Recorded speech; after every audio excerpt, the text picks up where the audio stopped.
Hello, everyone. Welcome to our PFF's Wisdom of Solomon podcast with Anthony Treash. We're going to have fun over the next hour. We're going to be talking big topics around the National Football League. We're going to talk about the return of Drew Brees. What does that mean to the NFC? We're also going to have an interview with NFL legend, former MVP Joe Theismann. And, of course, we're going to talk about what's going on with the Indianapolis Colts. Are the Colts better off with Jacoby Brissett than they are with Andrew Luck? Young Anthony Treash is going to tell us more about that. And then we're going to finish up by talking about the Cleveland Browns and what's going on with Baker Mayfield. But first, Anthony, let's start with Drew Brees. He comes back. This team won 5 straight games without him, but then he comes back and he keeps it going. And the way that I see it, I think that's bad news for the rest of the NFC because we have some red-hot teams like the Green Bay Packers in the NFC, the Minnesota Vikings, they're starting to get it going with Kirk Cousins. And then also you have to pay attention to what the Packers are doing, the 49ers, and the Vikings. Those other teams in the NFC have to be concerned about the return of Drew Brees. Yeah, absolutely. And no doubt about it, Teddy Bridgewater, he did a good job holding down the fort for Drew Brees and the New Orleans Saints. And you got to give props to Sean Payton for getting him there. Right. But who are you getting back with Drew Brees? You're getting arguably one of the best quarterbacks in the NFL. I mean, last year he was our highest graded quarterback, even over Patrick Mahomes. And the offense he leads is perhaps one of the most efficient in the league, and we saw that last year. And you could see Drew Brees came back. He just did not miss a beat. He was just shredding it up in this game. Right now he has our second highest PFF passer grade. He's performing very well. To come back against the Arizona Cardinals, you might say, well, it's just the Cardinals. But at the end of the day, the fact that he did come back and he looked just as polished as he did when he left. What does that mean for the New Orleans Saints? Because right now they're cruising along at 7-1, and they just continue to win, but they're also playing with a really good defense. Yeah, absolutely. I mean, the defense has been stout and really been holding, whenever Teddy Bridgewater was off, the defense was on. And really, Cam Jordan, I mean, this guy's a superstar, and he's really not getting enough attention and credit for what he's doing over there in New Orleans. Making plays. Yeah, absolutely, constantly. And with Drew Brees, you know, like you said, he didn't really skip a beat. But the thing is that he can get better.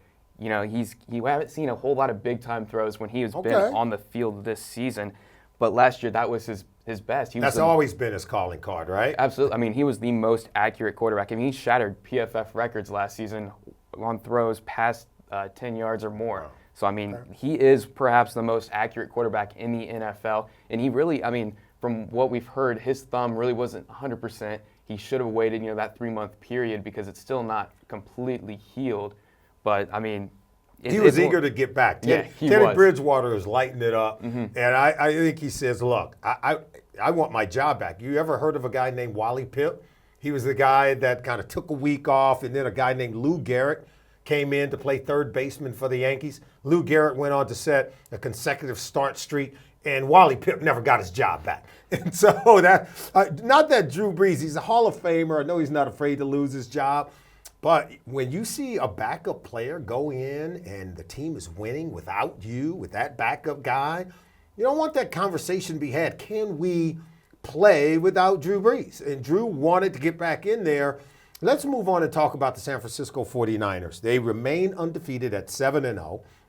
This is a team, great play calling by Kyle Shanahan, great play design. But Jimmy Garoppolo, 15th. With our PFF passer grades, 72, right about average, right? But he's playing with the league's #1 ranked defense. How much of this should we attribute to Jimmy Garoppolo? How much should we attribute it to the environment, the great coaching, the great play calling, and great defense? Yeah, I mean, Kyle Shanahan, he is one of the best coaches in the NFL in the way he calls plays. Earlier this offseason, I wrote a big article over at PFF.com detailing how Kyle Shanahan's greatest strength is his ability to play to his players' strength. It's rooted in his success. That's right. And, that's why Jimmy Garoppolo, he hasn't been, the best passer, like as you said, the PFF grade in the He's low not 70s. Prolific by any stretch of the imagination, exactly. Right? Yeah, but he's getting the job done in this Kyle Shanahan offense. They're using a low usage of 11 personnel. So they're not having a whole lot of sets with 3 or more wide receivers on the field and using a lot of motion and using their running backs, kind of uniquely. And as a result, he's really scheming up open throws for Jimmy Garoppolo. Well, Jimmy Garoppolo's got to protect the football. If he doesn't turn it over, it's going to be hard for the 49ers to lose games as well as they're running the football and as well as they're taking it away on defense. No defense does a better job in terms of pressuring the quarterback, not just getting sacks, but hits, hurries on the opposing quarterback, and then converting those into takeaways. Nick Bosa, I'm telling you right now, he is the next great star on the defensive side of the ball. He is maybe our next J.J. Watt. But with a player like him and a defense like that with 5 first-round picks on the defensive line, there's no telling how far the 49ers can go. Yeah, absolutely. And, it's really interesting because last season they were perhaps pretty much the worst defense in the league. Only 2 interceptions, I think, on the entire season. Exactly. It was bad. It was flat out bad across all levels and all phases. They were 32nd in PFF grade last season on the defensive side of the ball, 32nd in coverage grade, and 27th in pass rush grade. Yeah. This season, they are second in all of those categories. Wow. It's been night and day compared to what they were last year, and you have to give a lot of credit to Nick Bosa as well as Richard Sherman in that secondary. That's right. And Robert Saleh, their defensive coordinator, also doing a great job. Let's move on to the Green Bay Packers. They check in at 7-1 at the halfway mark. Their coach, Matt LaFleur, and Aaron Rodgers, everyone kind of talked about who's going to be running the show. But they seem to have had a meeting of the minds. They have taken off over the last few weeks, particularly on the offensive side of the ball, using more play-action pass, using the running backs in the passing game when your frontline receivers like Davante Adams are out. It looks like Aaron Rodgers is ascending. This team is getting better, and they're 7-1. Yeah, and it kind of seems like, the first few weeks we were very critical of the play calling and the LaFleur and Rodgers relationship, and it kind of seems like they're letting Aaron Rodgers be Aaron Rodgers. They're not trying to make something he isn't. They're letting him play his game. And it's interesting because, their defense has been good this season, and particularly in the opening up the 2019 season. In weeks 1 through 3, their coverage unit ranked 3rd, and their pass rush was 2nd in the NFL as far as PFF grade goes. But since then, their coverage unit's been 21st, and their pass rush is 25th. It's come down a little bit, yeah. Mm-hmm. But on the opposite side of the ball, the Packers ranked 27th in EPA per pass play in weeks 1 through 3 in that same stretch. But since then, they're first. Go ahead. Oh. Yeah, so, it is flip-flop, completely reversed. Why is that? Is it the play-action pass? Is it their ability to match up their running backs like an Aaron Jones against the linebackers? We've seen Aaron Jones play huge in that game against Dallas. He's been huge even more recently in the game against the Kansas City Chiefs, where he was matched up against Chiefs linebackers. They could not cover the running backs. In fact, all 3 touchdown passes for Aaron Rodgers went to running backs and not receivers. Yeah, and with Davante Adams down, that was his red zone go-to. He was perhaps the best red zone wide receiver in the entire NFL. So they kind of had to get creative when he went down, and they were really stretched thin at the wide receiver position. So they kind of had to get creative using Aaron Jones, and something they really haven't done a whole lot of. And it's really brought the best out of this Packers offense and really caught the defenses off guard. Well, this Green Bay Packers, the fact that they do have a defense in town, it's made Aaron Rodgers very happy. He often talks about this defense. 8th in total pressures generated, 157 of those through their first 8 games of the season. And you got to love what you're getting from Zadarius Smith, Preston Smith, their ability to team up and put pressure on the opposing quarterback. I think right now the Packers are doing as good a job as anyone in the NFL playing what we call complementary football, where the offense and the defense makes them, I think, a formidable opponent. Yeah, you're exactly right in that. In Preston Smith and Zadarius Smith, they're looking like 2 of the best, free agency signings from this past offseason. Like I said earlier, their pass rush has been kind of down over the last few weeks, but they're getting pressures.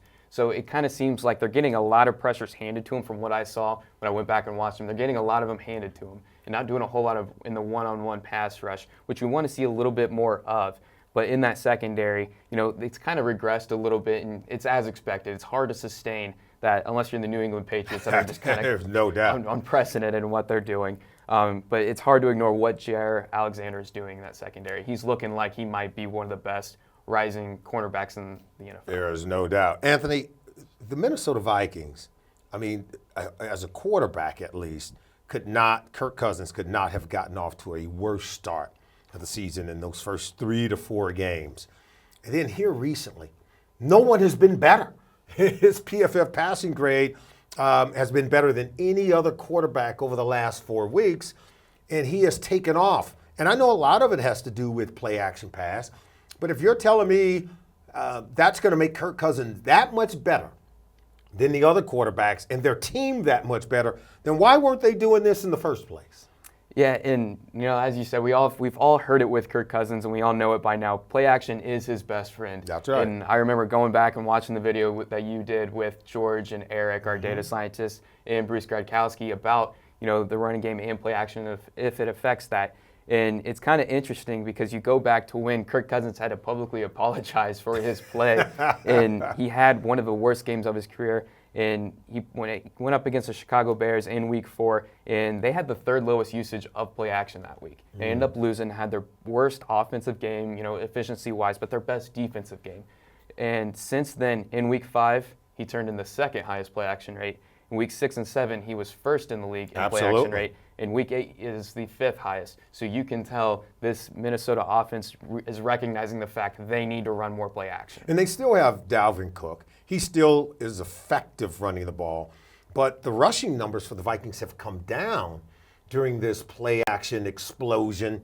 So I think that kind of goes with what George and Eric, our data analysts, are saying about the fact that you don't necessarily have to be tremendously successful running the ball to hit on play action. In other words, the run game doesn't necessarily have to be there to set it up. The Vikings are coming out with play action and throwing it. Dalvin Cook's still very effective. He was much more effective in those first 3 or 4 games when there was no play action pass. Yeah, I mean, it was looking like he might be, we here at PFF, we have an award called the Stevenson Award. We give it to the best player at their position, regardless of position. And it looked like Dalvin Cook may take that away, a running back. And we know how we feel about running backs in the NFL. But really what he's been doing against the loaded box it's been amazing. Minnesota is averaging 4.4 yards per carry against a loaded box, which leads the NFL.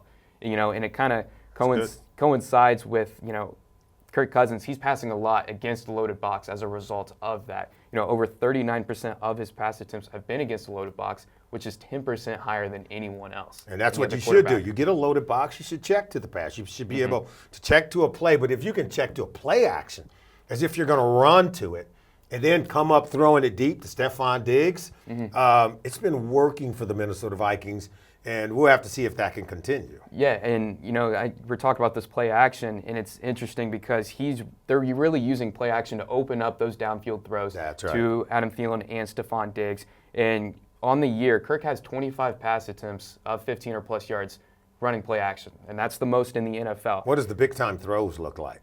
On those 25 passes, 10 have been big-time throws, 1 turnover-worthy play. Yeah, absolutely. Only 1 turnover-worthy play. And he was a turnover machine in the first 3 to 4 games without the play action. And so it clearly does, I think, for a quarterback, when you're running play action, it shores up your protection. It makes the reads downfield much easier because the coverage has to declare itself because coverage defenders have to attach quickly against play action. And then more importantly, you seem to get receivers more space to complete passes down the field. Those receivers are open maybe by 5 or 10 yards as opposed to just running regular pass routes for the quarterback to find an open receiver. Receivers get greater separation with play action pass. Yeah, and we're talking about all the offense, and it has been great over the last few weeks. But I think we're kind of ignoring the fact of what they're doing on the defensive side of the ball. Yeah. I mean, it's looking like they might have the 2 best edge duo. They have the best edge duo in the NFL as well as the best safety duo in the NFL. Danielle Hunter and Everson Griffin have been getting the job done, really both ranking in the top 10 in pass rush grade so far. So that's it for the NFC. We believe that it's going to be a dead heat between those 4 teams. You might want to ask yourself, why did not we talk about the Seattle Seahawks? Because we do believe in Russell Wilson. But Seahawks don't quite have the defense that these other teams, that the Saints are putting on the football field with the 6th best defense in the NFL. 49ers, we've already mentioned their prowess on defense. Green Bay Packers can bring it and pressure, and the Minnesota Vikings. Seahawks, I think, will be there, but if you had to give me 4 teams in the NFC, that's going to be our 4, right? Absolutely. And, Russell Wilson, he's looking like he might be the MVP. He's made our midseason All-Pro team at the quarterback position. But as you said, we need to see more from the defensive side of the ball. All right, let's move it along because I'm understanding there's a lot of clamor in Indianapolis where people are running around talking about the Colts are better off with Jacoby Brissett. They're better off without Andrew Luck. I never thought I would even hear tell of that. But you have some data to support it. You have some things that kind of shed the light, and this is why we call you the Wiz, right? He's the Wiz kid, Anthony Treash. So tell me what's going on in Indianapolis, and what is all this talk about the Colts possibly being better off with Jacoby Brissett?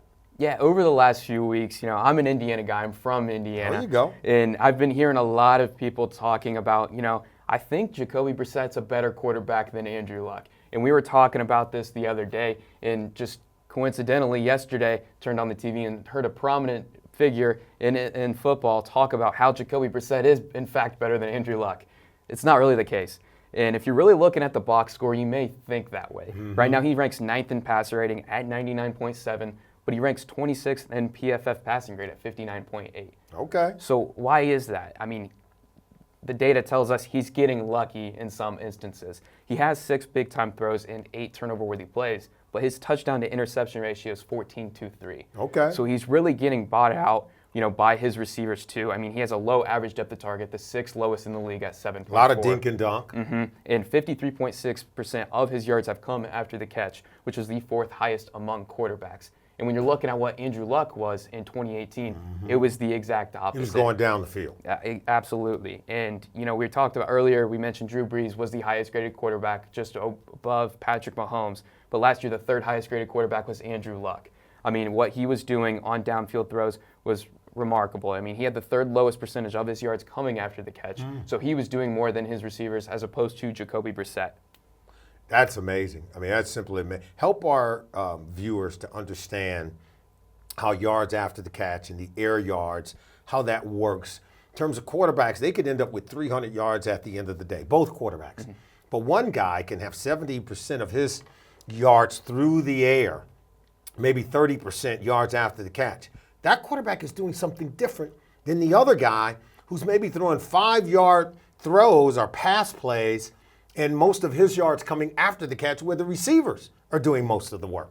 Yeah, and that's where kind of the flaws are in metrics like passer rating, because you see, say hypothetically Jacoby Brissett, he throws like a 4 or 5 yard slant to T.Y. Hilton. He explodes downfield for a 70-yard touchdown. That passer rating skyrocketing up, but that PFF grade staying neutral because he didn't really show anything that we knew he couldn't do. Nothing really, amazing. And when you look at Andrew Luck, what he was doing, on throws of 10-plus yards last season, he had a 95.2 passing grade. That was 6th in the NFL, and he threw the 5th lowest rate of uncatchable passes. And when you look at what Jacoby Brissett's doing, on the other hand, he ranks 25th this season in that same metric in passing grade, that is, this year on throws 10 or more yards, and he ranks 28th in limiting uncatchable throws. And he ranks only better than Lamar Jackson, Sam Darnold, and Mitchell Trubisky. Wow. It's really not. That's not saying much. Yeah. That's not saying much. Only a little bit better than Sam Darnold and Mitchell Trubisky. Are you kidding me? But yet this team is still winning. Help me to understand, how are the Colts winning despite maybe Jacoby Brissett not performing as good as what Andrew Luck did a year ago? Yeah, and you're looking at both the pass and the run, and we have a metric here called expected points added. So basically, it measures per play efficiency, and we can kind of see whether or not it's the coach and the play calling and the scheme, or if it's actually the quarterback. Yeah. And last season, they were 13th in percentage of their total plays generating positive EPA. That's this year, rather, with a lower tier quarterback. Last year, they were 3rd. So, I mean, what does this exactly tell us? I mean, it tells us that... What does it tell us? Yeah, it tells us that Andrew Luck is a great quarterback and Frank Reich is a great coach. And Jacoby Brissett is kind of bringing him down a bit. And, in our database, we can see it. We see all this green, EPA quarterback, green, positive EPA. And we get down to the Colts, and it's kind of in that yellow, that lower tier. Yeah. But they're generating a high rate of positive EPA, and it shows that Frank Reich is, in fact, probably one of the best coaches in the NFL. So, with that said, if you're the Indianapolis Colts, as much as you love Jacoby Brissett, this offseason, should they be in pursuit to improve themselves at that position by going out in the draft or free agency, or looking to just make Jacoby Brissett better in those areas of deficiency? Yeah, and, we hear people, especially here at PFF, we're constantly preaching you should always never stop looking for a quarterback. Always improve. Always looking for that Exactly. asset. I mean, I hear one of our senior analysts, Steve Palazzolo, he says it all the time. He would take, 2 or 3 quarterbacks, in the draft and undrafted free agent pool just to develop and see what you got. Never stop looking, even if you have, like a Tom Brady in his prime. You keep looking because you never know.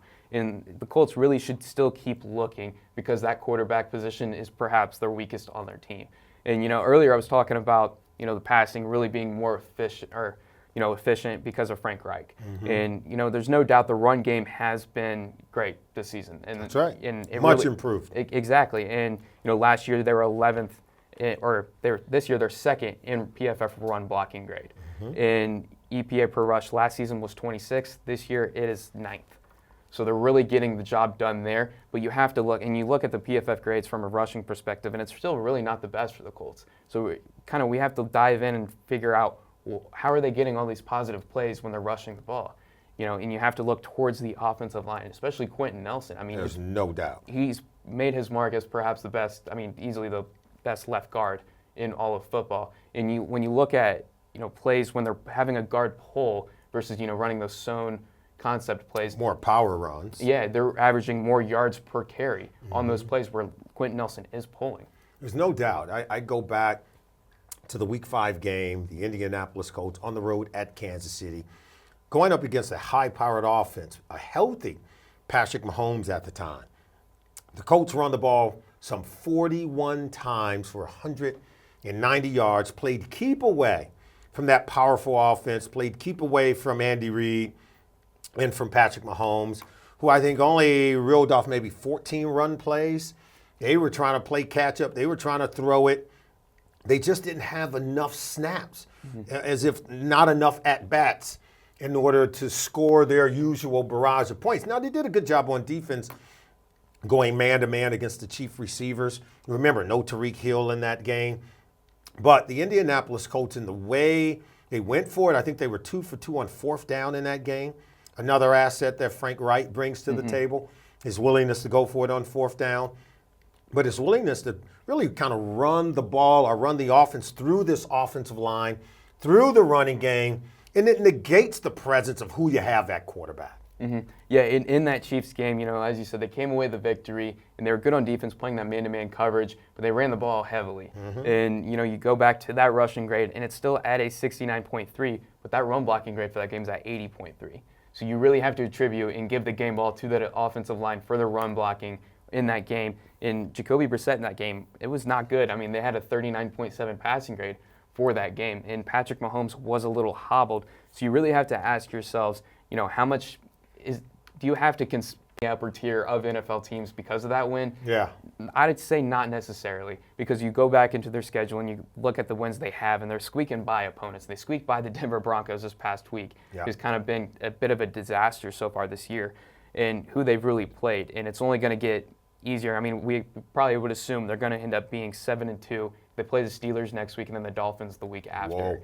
And so, you go back and we're looking at this Jacoby Brissett versus Andrew Luck debate. And, they barely lost to the Chargers in week 1, and they really kind of let one go against the Raiders. So you kind of have to look at it and think, if Andrew Luck was playing this season behind this great offensive line, do you think they would be undefeated? You'd have to say they would be. They would be close to it. There's no doubt. Remember, this is an offensive line that in 2017, they allowed the most sacks in the NFL. Then in 2018, the last season with Andrew Luck, they give up the fewest sacks, 18 sacks in the all during the 2018 season. So this is clearly one of the better offensive lines in the National Football League.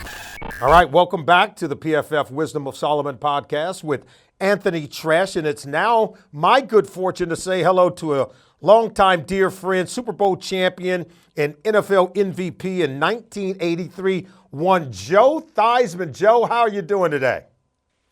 I'm doing great, Solly. Always good to catch up with you. Good to catch up with you as well. We've got to talk about your Washington Redskins. I know you remain close to the program.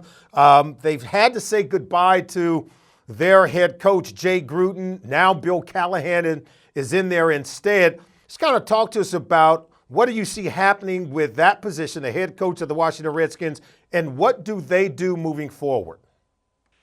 Well, Solly, first of all, I think when you're 0-5 and struggling, you basically have to make a change.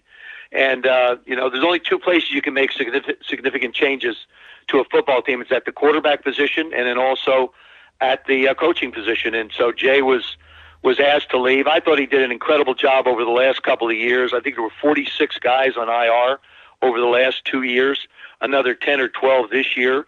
He was, basically trying to coach with one arm tied behind his back. And unfortunately, when you lose enough games, something has to give, and that's what happened. The football team, it's a young football team. That's one thing. I mean, you look at the defensive line, for example. I don't believe anybody's over 25 years of age. Some very good draft choices have come in. It's a team that hasn't been able to make plays. Go back to the opener against Philadelphia. Terry McLaurin, who's just become an incredible wide receiver for them, a young kid out of Ohio State, has really got a special talent. And missed an opportunity in that game to sort of stretch the lead a little bit. And it's sort of been the story of the Redskins this year. It's one or two missed opportunities in a particular time in a game when it could change the outcome of a game. Yeah, I know many people are talking about all the coaches that have gotten away, the Sean McVays, the Matt LaFleurs, some of the real talented young coaches who were once in that building who are now head coaches. But you talk about the injuries. Trent Williams, one of the best left tackles, he's just sitting down. He's not going to play for this football team. Alex Smith was having a successful season in 2018 when he was lost for the year and is still out. Just kind of talk to me about when we're talking about head coaches and maybe what are they looking for in the next head coach of the Washington Redskins? Who might that be? It's interesting when we talk about Matt LaFleur and Sean McVay and the different young guys that have come through that, and really sort of the trend around the league to the young coaches. I think that's probably a direction that the Redskins will look. They'll look for somebody young, somebody who can relate to the players. I think that's important. I would not go into the college ranks, though. I don't necessarily see that as a way for them to go. The reason why I feel like Cliff Kingsbury, for example, has the job out in Arizona is because Kyler Murray came out of a system very similar to the one he ran at Texas Tech. So the transition from coach, play caller to quarterback running an offense wasn't as big a leap as we've seen in other places or would see in other places. The Redskins do have a lot of young talent, and I think they're going to have to find somebody who can cultivate that young talent. Kevin O'Connell is the offensive coordinator of the Washington Redskins now and was elevated to position and play caller when Jay was let go. Certainly he would fit into that category of a Sean McVay, of a Matt LaFleur, of those guys, the young guys that we've seen come into the league. Well, you used a first-round pick in 2019 on quarterback Dwayne Haskins. Let's kind of talk about him. You played that position. You were an MVP playing quarterback for the Washington Redskins, led them to a Super Bowl championship. Where is Dwayne Haskins now? And what kind of coach do you look to marry as you want to cultivate and develop a young Dwayne Haskins within this football team? Well, first of all, so I'll answer the second part of it first. What you do is everybody wants to look at a head coach. Head coaches have too much responsibility to just focus on one position. Tim Rattay now is coaching the quarterback position. Of course, we have Matt Cavanaugh in the organization as well. You've got Kevin O'Connell, who played quarterback, knows the position. Jay, when he was there, played the quarterback. We certainly have enough people with quarterback credentials that are in the building. I think in Dwayne's case, he only played 13 games in college, came out early, and he's a big kid, throws the ball very well. But you and I both know, and it doesn't matter whether you play defensive back, whether you play running back, quarterback, defensive tackle, there's an element of this game where you have to go through the process of learning, number one, how to study, number one, what a game plan means, how to manage a clock. There's so many different things that go into it that Dwayne hasn't had a chance to do at the speed of the professional level. And really didn't do it much in college either. Like you said, he only played 13 football games. And so I think he needs this year. I would like to see him play a little less. Or if you're going to make the commitment to him, I wouldn't stick him into games like we have against the Giants and most recently against Minnesota. If you're going to make a commitment to him as the year goes on, maybe you get to week 12 and you say, okay, starting now, you're going to be our quarterback going forward, and then you get a chance to see where he is in his development and have an idea what you need to work with in the off season. But in the last two, in the performances that he had against the Giants and Minnesota, you could just see that the game was faster, I think, than even he imagined. Absolutely, and I do agree that giving him maybe a smaller sample size, maybe the last 2 or 3 games of the season, like what the Chiefs did with the young Patrick Mahomes in the final moments of his rookie campaign. They gave him an entire game. Hey, just go out and play that one game. He didn't have to worry about it from week to week. I think there's a way to cultivate a young talent, and I like your idea of having young quarterback coaches, people who can groom that position, who are already in the building. Maybe you need to bring someone in who can help run the organization, run the entire team, not have to worry about the one player. Talk to me about what I'm seeing on defense, because I look at the defensive line with the Washington Redskins, guys like Jonathan Allen, Daron Payne, Matt Ioannidis. I see some real young, talented players on that defensive line, but so much of what they're doing is getting lost with this 1-7 record. Well, and you're right, Si. The strength of the football team is their defensive line, no question. They've got some young linebackers, added Holcomb there. You know, there's, I guess, tomorrow at 4:00 is the trade deadline. They're talking about shopping maybe Josh Norman. There's conversation. You don't know what's going to happen with Trent Williams. Trent decided he didn't want to play this year, walked away from $12 million. That's a little tough to swallow, I think, for anybody. But it was his decision, and he made it. Ryan Kerrigan's name has come up. I think Ryan Kerrigan still brings an awful lot to this football team. So there's going to be some transition going on the defensive side. I think Landon Collins is another one. The defensive line and Landon at the safety position have sort of gotten lost a little bit in this 1-7 record, as well as they have played. You just can't leave your defense out on the football field as much as the Redskins have and hope to have it hold up against these offenses in the National Football League, against anybody. I mean, the one game they won 17-16, only because Ryan Fitzpatrick went in the game late down in Miami, or who knows how that would have turned out. And you just can't leave them out on the football field this long. They need to sustain some type of drives. And, heavens knows Adrian Peterson has been a godsend the last 2 years. Yeah. I mean, Darius Geis went down again in the first game. And so how long can Adrian keep sort of this offense semi-afloat? You can't just run the football. Solly, you know this. The league is built on chunk plays. You need big plays. You need explosive plays, and that's something the Redskins have not been able to muster up. Joe, you got some young players on this football team who also, I think what they're doing is sort of getting lost in the shuffle. Montez Sweat was a first-round pick in 2019. You mentioned the third-round pick out of Ohio State, Terry McLaurin. And then Quentin Dunbar, he has a PFF elite grade of 91.4 in terms of his ability to cover opposite of Josh Norman. Tell us more about these young players and maybe the fact that it could lend, I think, for a brighter future, maybe not as all dark with the Washington Redskins. No, I think is there a silver lining? Probably, because you're playing young players that are getting experience. It's hard to swallow. The fans are tired. I would describe the Washington Redskins fan base as tired. There's been always cautious optimism. I felt if we were a healthy football team, probably would have made a difference. Of course, Alex went down a year ago. We were 6-2, leading the division, and then things sort of went south after that. Montez is a young guy. He's like Preston Smith. He's going to have to learn how to play that position. He'll learn how to put some more moves in. Holcomb has been an outstanding young inside linebacker. And Terry McLaurin has been just a superstar on the offensive side of the ball. He catches the ball well, got strong hands, tough to bring down, great speed, excellent route runner. I mean, this is a young man that looks like he's been in the league 3 or 4 years, not just a rookie. I mean, but that's the way he was at Ohio State. And it's interesting. He wasn't the featured guy at OSU either. Paris was. So, but yet he was the captain of the football team, and you can see why.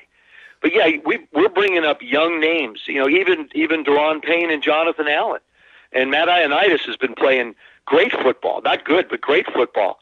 It's just that they can't, some way, shape, or form, make a play. And Quentin Dunbar, converted wide receiver. Jay found him 3-4 years ago as a converted wide receiver. They looked at him and said, well, let's try him on the defensive side of the ball. And he's gotten better and better and better. Has great length, and been a good compliment to Josh. Absolutely. One last question before we let you get out of here, Joe. You are a former league MVP. As we enter into the halfway point of the 2019 season, who are we looking at? Because Russell Wilson, he's grading out better than all the other quarterbacks, but here comes Aaron Rodgers. Drew Brees is making a comeback in 2019 after sitting out over the last 5 weeks. Kirk Cousins is beginning to play well and carry his football team. And Christian McCaffrey is one of those non-quarterback players. The offense is going through him with the Carolina Panthers, not the quarterback. So right now at the halfway mark, what are you seeing when we're talking about most valuable player? You mentioned 4 names. You mentioned Russell Wilson, Aaron Rodgers, Christian McCaffrey, and those 3 guys. And of course, Drew. Because he missed 5 games, I think it's going to affect what someone would look at. Right now, to me, it's nip and tuck between Aaron Rodgers and Russell Wilson. And Christian McCaffrey will get mentioned in the conversation. But the record, again, we talk about the record of a football team. The Carolina Panthers have, struggled at times, but yet he is such a bright spot. And he certainly has to be in the conversation as one of the most outstanding players in the league. But right now, I think the things that Aaron has done in this offense with Matt LaFleur is very interesting. It's changed what he's done over the last 2 or 3 years.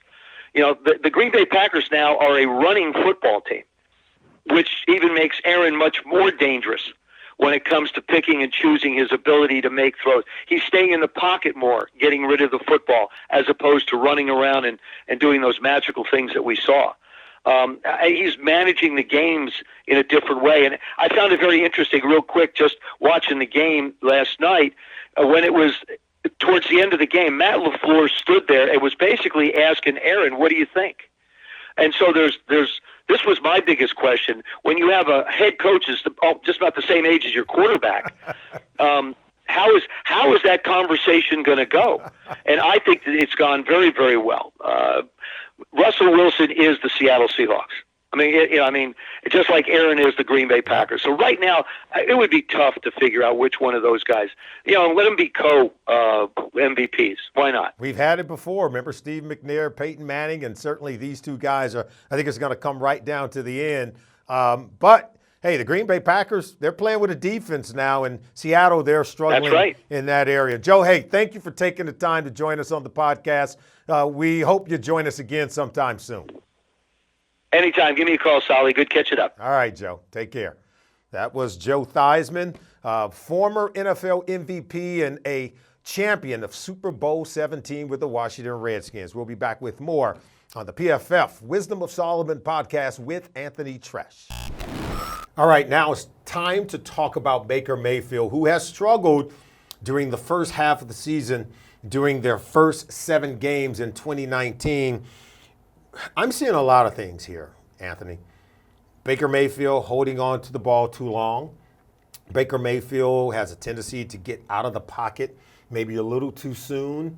And he always wants to escape to his right, where defenses are now picking up on that tendency. It's getting him into a lot of trouble. Mm-hmm. His offensive line is struggling to protect him, but he's getting himself into trouble with his tendencies that are very predictable. He's more inaccurate than what we saw from him during his rookie campaign and his 4 seasons at Oklahoma. Just what does the data show?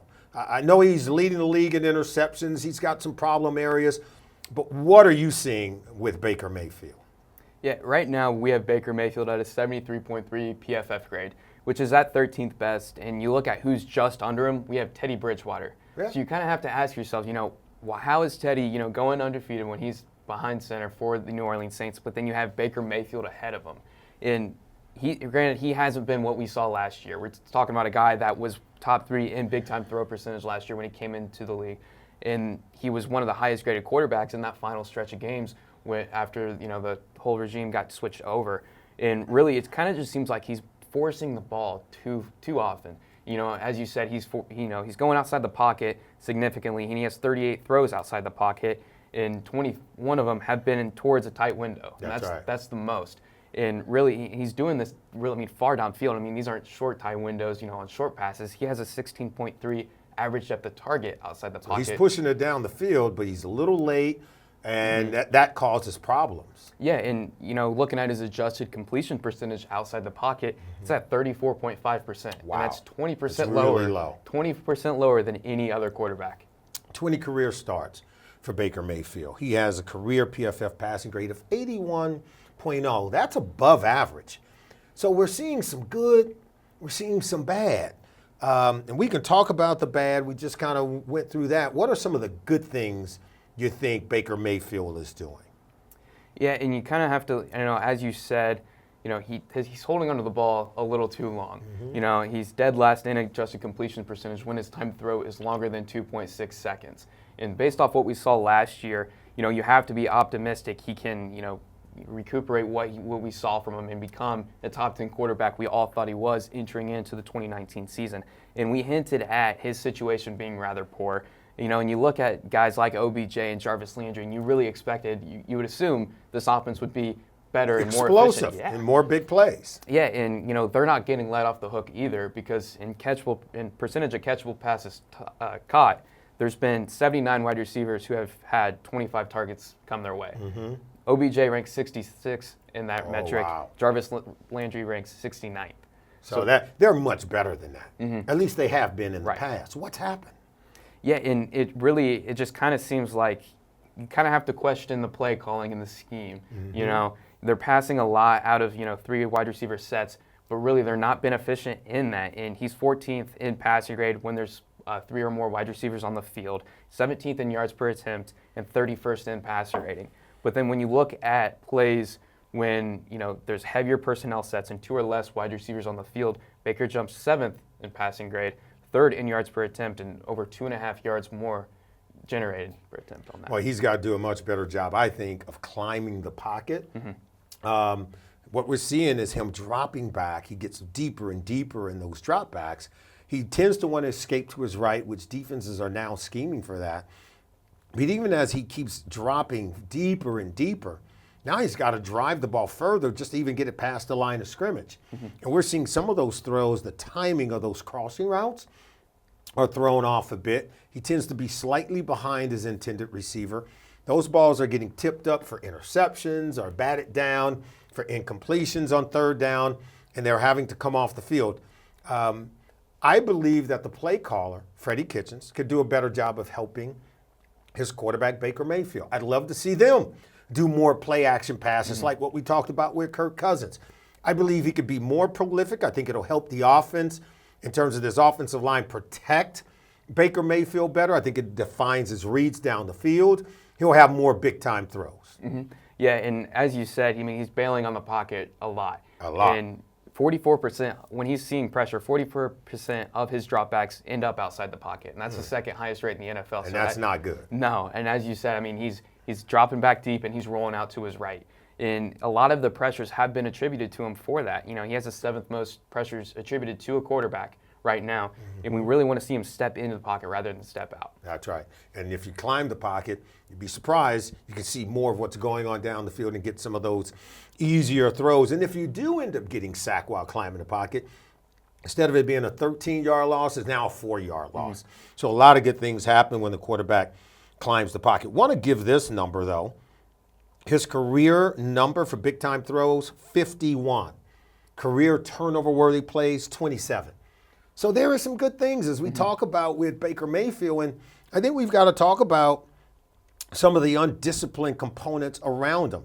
This team leads the league 7 games in with 70 penalties. That's 10 penalties per game, okay? The offense had 10 penalties alone in their Week 8 matchup with the New England Patriots, and the offensive line had 6 different players with false start penalties. I don't care. Tom Brady would have a tough time winning with an undisciplined team like that, that has so many penalties, and an offensive line that has so many penalties. Let's talk about how can we get better around Baker Mayfield, and how might that help him? Yeah, and as you said, the penalties and the undisciplined, it's been bad for them this year. And Baker ranks 13th in PFF grade right now for a quarterback, and you look at what's around him. The pass blocking unit is 21st, receiving unit's 22nd, and the overall defense is 28th, and the coverage unit's 26th. So it's everywhere. I mean, it's really not relying in one position or position group, rather. So really, we just need to see Baker not try to be the superhero, and not force as many throws downfield as he's trying to make, and kind of take the easy out in some situations. Absolutely. Baker Mayfield, the Cleveland Browns, while it's bad, it could get worse, or it could be worse, but it also can get better. You take a look at their last 9 games, I think it could get better real quickly. Look at some of the teams that are listed for their final 9 games of the season. Week 9 at Denver. At home, then, they got 3 straight games at home. This Buffalo team is a really good team with a really good defense. That's not an easy out. Then you got Pittsburgh at home. Then you got Miami coming into Cleveland. So that's their 3-game home stretch. Then they go on the road to Pittsburgh. They're going to play Pittsburgh twice in 3 weeks. And then they're at home against Cincinnati. That's a game they should win. And then on the road at Arizona. Love to see the 2 former Oklahoma Sooner quarterbacks, Kyler Murray, Baker Mayfield, Week 15 going at it out in the desert. That'll be a fun one to watch. And then Week 16 at home against Baltimore. And then they finish up on the road at Cincinnati. Those are your final 9 games for Baker Mayfield in Cleveland. He's got to be able to improve over the last half of the season when you look at that schedule. Yeah, and not only is he going to improve, the defense should improve as well. I mean, you're looking, they're getting ready to play a Broncos team who do we know is going to be the quarterback, with Joe Flacco being out. It's that offense is pretty, he was complaining after the game about how they've been very safe and very conservative with the ball, and it looks like it may even become a safer offense. So it might even be a confidence booster type game for them. And looking at that final stretch, you rattled off all these teams. They play the Dolphins, Bengals, Cardinals, and Bengals again. Those 4 games, and they all rank in the bottom 5 of our PFF ELO, which basically it's a power ranking system. Okay. So I mean, you're looking at these teams too. We've talked about how the Dolphins may be tanking, for Tua or another player, and that's going to be coming in the fifth to last week of the year. So that's when the tanking is really going to get serious. Absolutely. And same with the Bengals too. We had them mocked as the team picking first overall in our PFF mock draft, and they're playing twice in that final 4 games. So if they really want that number 1 overall pick, they're going to go after it. If a team is tanking, we'll know. I really think we'll know. Yeah. These teams will be playing each other, the Dolphins and the Bengals. We'll get to see. I don't know if a team will actually tank, but if you look at what the Miami Dolphins are doing, that's sure what it looks like. Selling off players, collecting picks. They're building for a draft. There's no doubt about it. Anthony Treash, good job. This was our maiden voyage on the PFF Wisdom of Solomon podcast with one young Anthony Treash. He's going to be with us every single Tuesday. He brings a certain kind of knowledge and a certain skill set to this podcast. So he's going to bring us great information from our PFF database each and every week. So we want you to join us. We'll be posting the podcast every week on Tuesday afternoon Okay, we'll feature a great interview, as you saw today, with NFL legend and former MVP Joe Theismann. So we're going to have a lot of fun each and every week on the PFF Wisdom of Solomon broadcast, okay, with Anthony Treash. We're going to have a good one. Thank you for joining us. You want to get rid of me and get back to more great PFF YouTube content? All you have to do is push that button right there and subscribe. Thanks for watching.